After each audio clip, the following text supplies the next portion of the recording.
Where are you today? We're saying our final goodbye to John, our son who passed away, and my husband didn't even show up to the funeral. I'm going to call him. When I did, his voice sounded cheerful. I'm in Bermuda for my parents' 73rd anniversary, he said. My mom overheard and was shocked at first, but then she got really angry. They're in Bermuda? She yelled. Mom lost her temper and decided to confront my husband and his parents. My name is Mary. I'm 43 years old and work in an office. I married my husband Larry 13 years ago, and we have one son together. Our son John is in the hospital.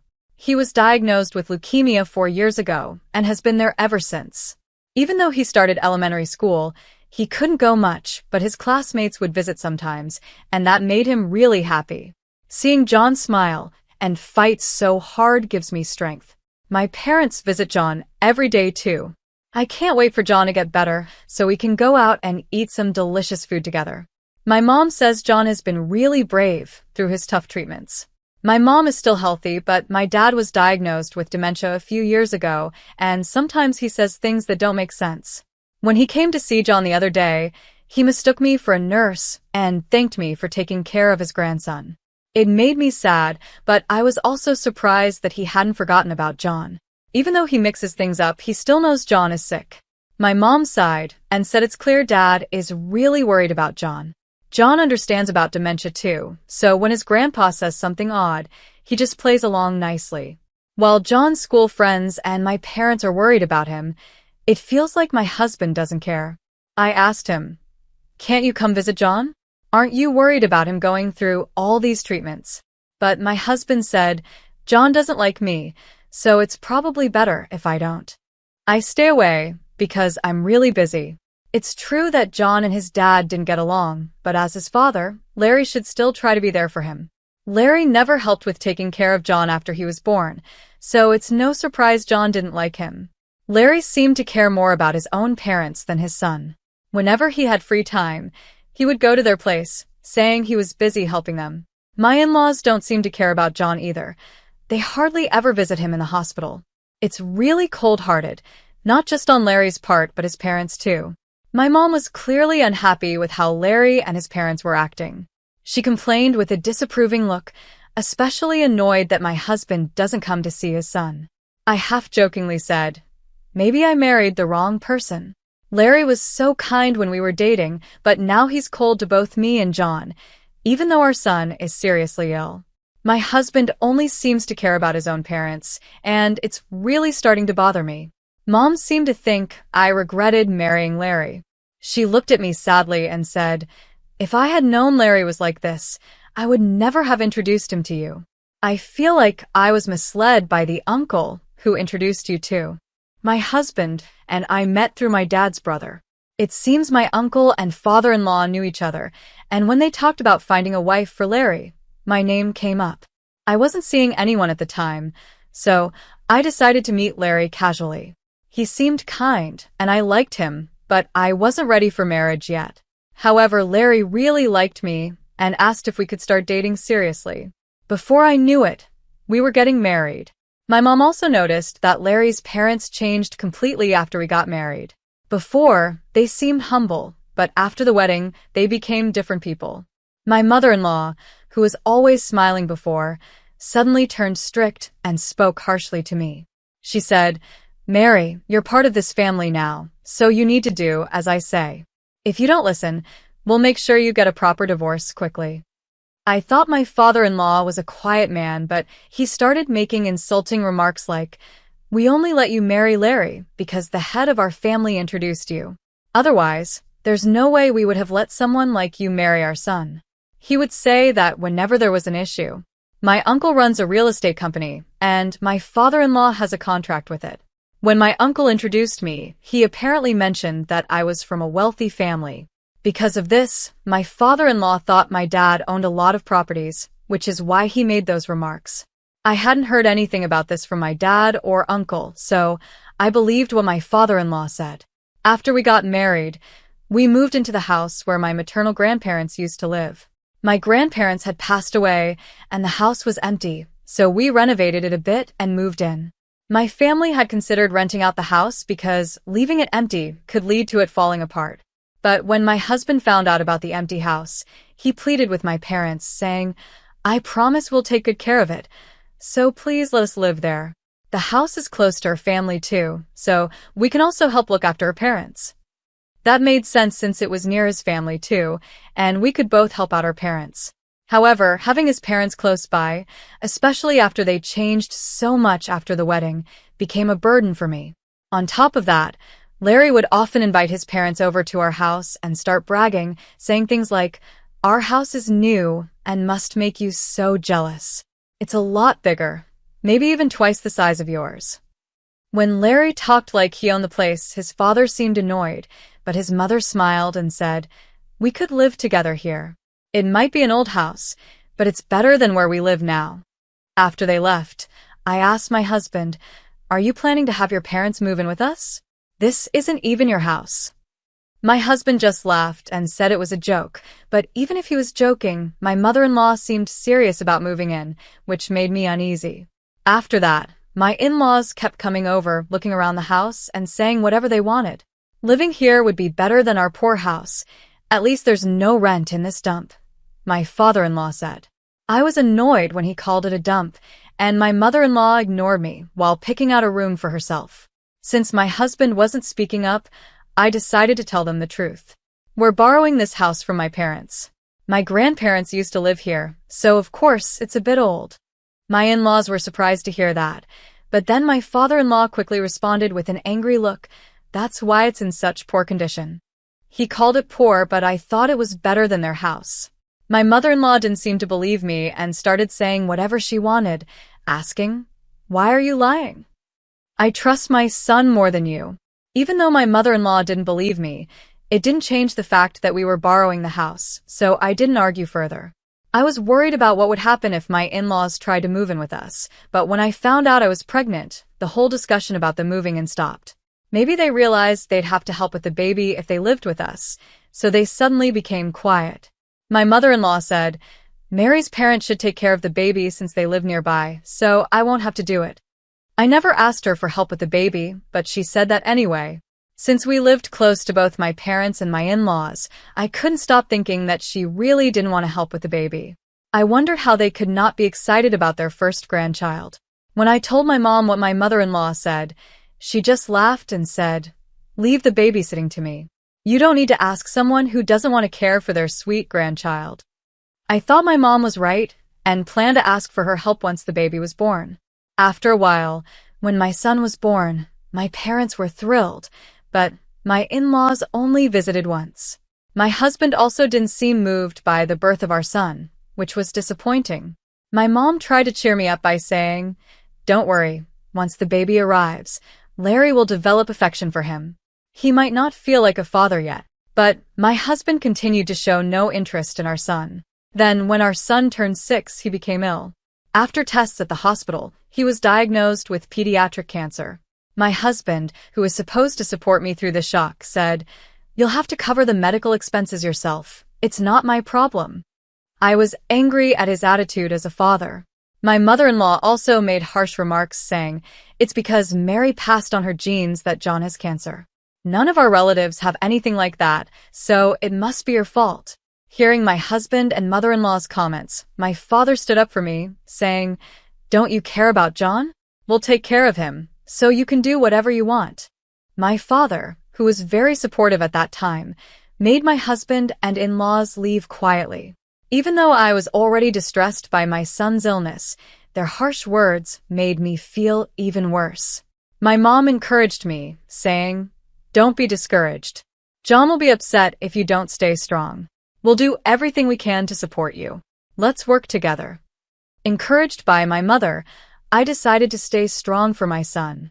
I realized I couldn't rely on my husband anymore, so I focused on taking care of our son and working. My parents, who were already retired, helped with looking after him, and I was very grateful. Even though our son was diagnosed with pediatric cancer, his condition improved, and he was able to live almost like a normal child. However, my husband started questioning if our son really had cancer and accused me of trying to deceive him. He would say things like, Is John really sick, or are you just trying to fool me? Seeing our son playing happily, my husband continued making inappropriate comments. I ignored him because talking to him seemed pointless. After the diagnosis, my husband wasn't around much. He spent a lot of time at his parents' place, which actually made things easier for me since all he did was complain. My parents came over to help with our son, which made my husband seem even less interested. But after our son was hospitalized 3 years ago, my husband started spending more time at home. He would say things like, "Leave the housework to me. You can go to the hospital. By the way, how about giving me this house?" When I came back from the hospital, he would smirk and make these comments. I ignored him, but I could tell he was more concerned about the house again. I was annoyed, thinking about how he was planning to move in with his parents without caring about our son. Around this time, my father was diagnosed with dementia and both my mom and I were busy, so we couldn't focus on our house. We hadn't explained my father's condition to my husband or in-laws, so even when my father came over, my husband didn't seem to notice what was happening. "Your parents came over today, but they were just walking around. Aren't they going to help with John?" my husband would say, acting relaxed. Since I couldn't take my father for a walk alone, my mom always accompanied him. Explaining everything to my husband seemed too exhausting, so I said nothing. My uncle also visited occasionally and often had serious discussions with my mother. I was curious about what they talked about since my uncle always looked serious. When I asked my mom, she only gave vague answers. While I was worried about my mom and uncle, my son's condition worsened. I had been prepared for it, but seeing how critical it was overwhelmed me. With my husband being unreliable and my father suffering from dementia, I had no choice but to rely on my mother. When I updated my husband on our son's condition, he said something shocking. "I'm busy right now, so stop calling.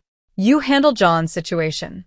I was furious at his lack of responsibility as a parent and seriously considered separating from him. After a while, my son passed away, and I was in such shock that I couldn't do anything. My mother and uncle took care of everything, allowing me to stay by my son's side. Just before the funeral, my uncle started to panic, asking, "Where are Larry and his parents? They can't skip the funeral, can they?" Seeing him so stressed, I called my husband and asked, "Where are you? It's time to say goodbye to John." My husband replied, "I'm at a party celebrating my parents' anniversary. I told you not to call right now." Hearing his voice through the phone, my mother and uncle were furious. My mother turned red with anger and said, "He's in Bermuda." I hadn't expected anything from my husband, but finding out he went on a vacation to Bermuda while John was in critical condition made me lose my temper. "You knew John was in a critical state and still went on a trip? I feel sorry for John for having a father like you," I said before hanging up the phone. Holding back tears, my mother comforted me, saying, "I will never forgive them. Don't worry, everything will be gone by the time they return from Bermuda." I was so confused by my anger and sadness that I didn't fully understand what my mother meant, but I knew I had to stay strong for my son. Thanks to my uncle and mother, the funeral went smoothly. After the funeral, I was left feeling lost. I had centered my life around my son, and now I didn't know what to do next. My uncle advised me, "Leave the future to me, Mary. You should go back to your parents' house and take it easy." Following his advice, I returned to my parents' house and helped take care of my father while settling in. My workplace was considerate and allowed me a long break, which was a relief. When I had almost forgotten about my husband, I received a call from him. "Mary, I can't get into the house. Did you change the locks?" "Changing them without notice is awful," he said, sounding panicked. I replied, "I haven't changed the locks. I'm planning to end things with you, so don't call me anymore," and then I immediately hung up. After a while, my husband called again, sounding even more frantic. "My parents' house has been demolished. What's going on? There's even a land for sale, sign up." "I don't understand what you're talking about," he said. I told him, "I'm going to hang up and check with my uncle," and ended the call. When I checked with my uncle, he seemed pleased and asked me to come over to my in-laws' family home. I went as he instructed to see what was happening. When I arrived, I found my husband and in-laws standing there, looking shocked. My husband demanded. What's going on? My parents' house is gone. Did you do this because we didn't take you to Bermuda? Did you tear down the house because of that? Frustrated by my mother-in-law's confusing accusation, I replied, I could never do that. I had a funeral to attend. Just as the situation was getting tense, my uncle and mother arrived. My mother yelled, people who didn't even attend the funeral have no right to complain. You should at least reflect on your actions. Larry and his parents went silent for a moment, but then my father-in-law began to complain. You can't just demolish the house and sell the land. I'm the owner of this property. Seeing my father-in-law's strange claims, I started to wonder if he might be suffering from dementia. He proudly presented a contract, saying, we got the house and land from your father. Here's a contract to prove it. The contract he showed had my father's signature, but it looked suspiciously unofficial. Moreover, it stated that the property was given away for free, which seemed impossible. This contract can't be valid. Besides, my father is suffering from dementia and can't make sound judgments, I said. Larry's parents insisted the contract was valid, claiming they didn't know about my father's condition. My mother then spoke up. This land is registered under my name, so he cannot sign the contract. You knew my father was suffering from dementia and forced him to sign, didn't you? I was shocked by my mother's words, but Larry and his parents were even more unsettled. As my father-in-law refused to believe her, my uncle showed everyone the land's details and lease agreement. The land and the building both belonged to Mary's mother. We had to terminate the lease because you were behind on rent payments, and we put the property up for sale. We repeatedly tried to arrange meetings with you, but you ignored us. We had no choice but to take legal action, my uncle explained. Larry's parents stared at the documents in silence. My father-in-law asked, were you behind on rent? Why didn't you pay? My mother-in-law, looking confused, admitted, I thought it was fine since we became relatives with her uncle. Then, she revealed the truth. Actually, we were planning to deceive your father into giving us the land, so we didn't think we needed to pay the rent. I was shocked to hear about the unpaid rent, but I became even angrier when I realized they had planned to deceive my father from the start. My anger grew, and I was about to protest when Larry suddenly pulled out a contract and, looking regretful, asked my mother, is the house we live in also yours? Does that mean this contract is meaningless too? The contract Larry was holding had my father's signature, just like the previous one.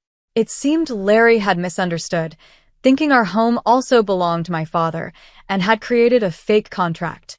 It's ridiculous that they tried to deceive us without even checking who owned the land.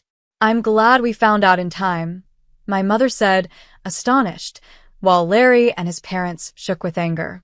My mother then explained that her father was a significant landowner in the area, including around their home, which shocked both Larry and me. Suddenly, a young woman appeared and demanded, please pay for the travel expenses I covered. When will the life insurance for your late son be paid out? Seeing the woman, Larry panicked. My uncle grinned and said, even after your son's death, you brought your mistress to Bermuda? You've really outdone yourself. We've investigated everything. I was surprised again, but quickly realized the woman was Larry's mistress. It seemed my uncle had suspected Larry of cheating and had secretly investigated. As my mother and uncle discussed the situation seriously, the woman, who had appeared at the worst possible time, quickly fled. I can't believe Larry was such a terrible person. Our son must be horrified from heaven, I said, but Larry seemed unaffected and chased after his mistress. I turned to his parents and said, how does it feel to have enjoyed yourselves in Bermuda, hoping to rely on your grandchild's insurance money? Unfortunately for you, I'm the beneficiary of the insurance, so you'll have to pay for the travel expenses yourselves. Unable to respond, Larry's parents hurriedly left. After the funeral, I realized that my mother had intended to completely remove Larry and his parents from our lives. Following this, I divorced Larry and filed for alimony. It turned out my ex-husband had been cheating for 3 years and planned to leave me after our son passed away. He thought that once our son was gone, he wouldn't have to pay child support or deal with any responsibilities and would benefit from the life insurance. He even confessed his infidelity to his parents and took them on a trip to Bermuda. He knew about my father's dementia and took advantage of it by secretly getting him to sign a contract while our son was critically ill. Since my mother and I were busy taking care of our son, we had left my father with a home helper, which gave my ex-husband the chance to act. He managed to get my father to sign the contract as planned, but he didn't realize that the land actually belonged to my mother. My mother had inherited both pieces of land from my father and had entrusted their management to my uncle, who runs a real estate company. My father-in-law, who was renting the land and property from my uncle, mistakenly thought it was still my father's land. This mistake was a major oversight. Without checking the details, my ex-husband and his parents focused only on trying to make money. In the end, they accumulated a large amount of debt. Now, my ex-husband not only has to pay alimony but also cover the costs of the family's trip to Bermuda, leaving him financially strained. My in-laws were also asked to pay the overdue rent and turn to their son for help, but he could barely handle his own debts. They hadn't paid the rent earlier because they were already struggling with debt. They had hoped to clear their debt by acquiring the land, but it turned out to be my mother's property. Now, burdened with debt, my ex-husband has even lost his mistress and is living alone in misery. As I return to my family home, I'm finally starting to recover from the shock of losing my son. Since my mother is also dealing with my father's dementia, I can't afford to stay sad forever. I believe my son in heaven would be worried if he saw me so down, so I want to stay positive, within my limits. Sometimes my father says strange things like today when he mentioned that John is visiting and running around happily. I was surprised by his words, but maybe my father can still see my son. I choose to believe that my son is watching over us, and we should live cheerfully for his sake.